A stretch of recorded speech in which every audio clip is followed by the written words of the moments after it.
trigger happy and I give less than a fuck. Love me or hate me, I'ma show enough, rip shit up. It's Mr. Nothing, nice on a mic stand. Mic in the left and the zest in my right hand. I took a puff, had enough now, hold up. If that was Indo, niggas getting rolled up. Welcome folks, this is Acid Root. So I've got a custom review to do here, and it's basically the JL Tunes' second album, Keep the Change.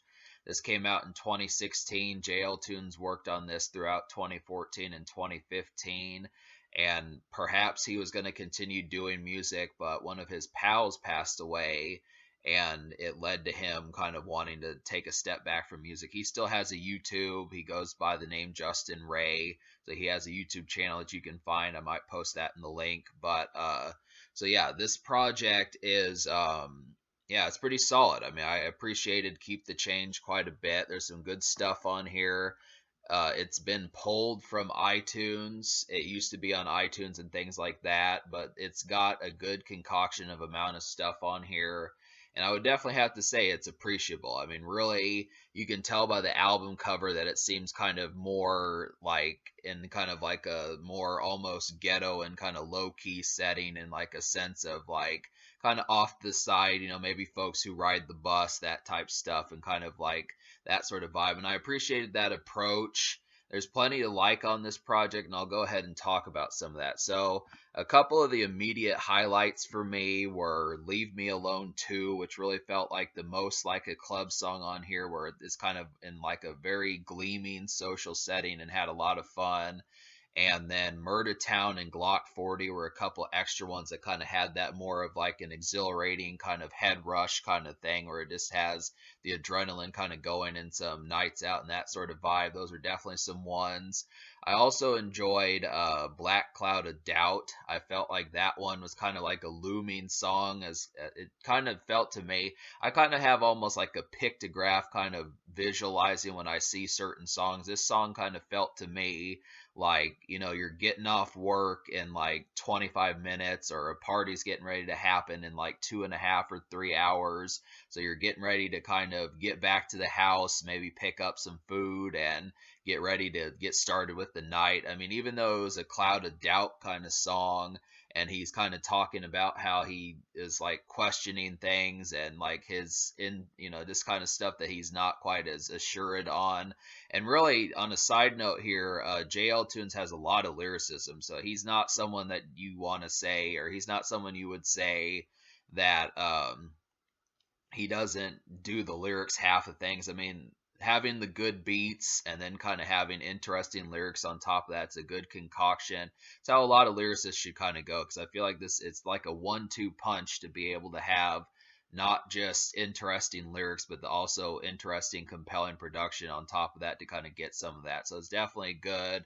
But to talk about like the Black Cloud of Doubt, it's good just because it's a different sort of topic. It's the kind of stuff that kind of reminded me of like what Cut Calhoun from Strange Music and Tech Nine used to do, and kind of those sorts of vibes. Some good stuff there. I mean, Eminem might have done it like once or twice, but not as frequently as those guys do it.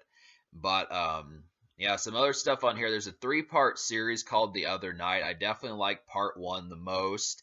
Part 3 was pretty, that one felt like ethereal and kind of like some sort of trip, some sort of drug trip, kind of the way that kind of went. Definitely felt like, it just felt like kind of elevated, that one did. And I mean, really, it's kind of telling a story as throughout how the night kind of goes. But I definitely felt like there's some good stuff in those moments. They all were pretty good in the production, in the sense of what went on to what went on to happen there. Yeah, I mean, it's clever just in a sense, because I don't know how many folks like do this sort of stuff throughout an album, where it's actually the same kind of premise just throughout the course of a 3-part series in a song. So it's interesting to have kind of gotten that. But to talk about some things that I didn't quite mesh as well with, like there's some topics on here that were kind of, they felt kind of redundant and kind of unnecessary. Like everybody poops, Micah the Beat, or yeah, Micah the Beast, and then Ghetto White Boy. These were some of the ones with the least interesting kind of beats. I kind of felt like those could have been replaced. Like I was disappointed that like JL Tunes didn't have like a smoking song or something like that, or a good song for the ladies. Those type moments. I was disappointed that JL Tunes didn't have some smoking songs and songs for the ladies, that type of stuff. I also could have used like another club joint, like another song like Leave Me Alone 2 would have been brilliant.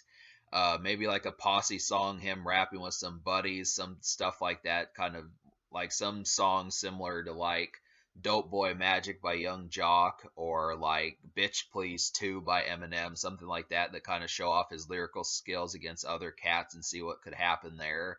And this there's a number of situations. The thing about this project to me is it's not so much like the topics that kind of come up that he talks about that are as compelling as much as like the way he says it and the productions that he does it over, because that's kind of the thing. I feel like I would like some moments that were kind of like Tech Nine is pretty good at this as far as like songs that he would do, like Caribou Lou, you realize like a drink of his choice, and Eminem has like songs like White America and Mosh and some of those type moments. And but I mean, he does have the rapping ability, and he proves it kind of with like The Other Night and Leave Me Alone too. But I would wanted more kind of recreational and loosened up kind of moments. And like I do feel like songs like Murder Town, Glock 40, The Arsonist kind of showcase like a similar kind of Slim Shady and crazy type feel. But in terms of like some of the jovial moments where like Eminem is hitting on like Kim Kardashian and Jessica Alba and that type stuff, that sort of stuff could have been utilized well, and that I would have felt like that would have been necessary to kind of seen.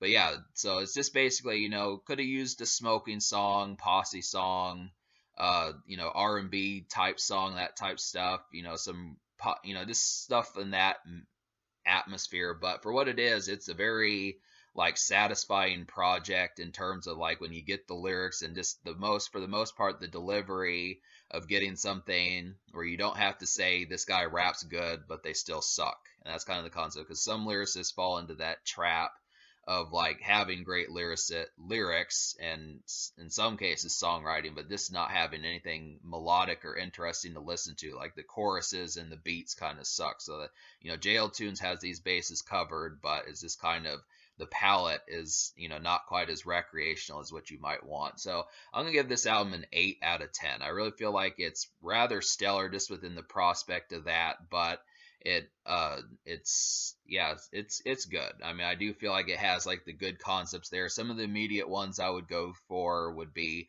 definitely Leave Me Alone 2, and then like the high exhilaratingness of Murder Town and Glock 40 are great. And I also forgot to talk about the song The Friends, which kind of talks about how some of JL Tunes' pals are kind of like sneaky and not trustworthy and that type stuff. So that's an interesting context to talk about it from like the weed carriers and like the roadies aspect of that type stuff. So it's good to see how that went. I mean, that's something that meant not many musicians have really done. So that's clever there.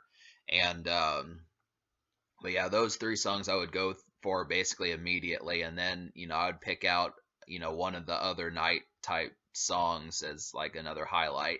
And then of course probably one of even though this is not quite as social and as outgoing a song, like I said, I really did enjoy Black Cloud of Doubt. That's a real good one for when things are getting ready to happen. So yeah, so that's basically it. In terms of the future, it doesn't seem like JL Tunes is going to come back, but he does have a YouTube channel if you want to see more of him. And the social score, I'm not really sure what the single was or the singles were, but I would guess it'd probably be like Leave Me Alone 2. That one seemed to have like the most flair to it. But there you have it. Good stuff.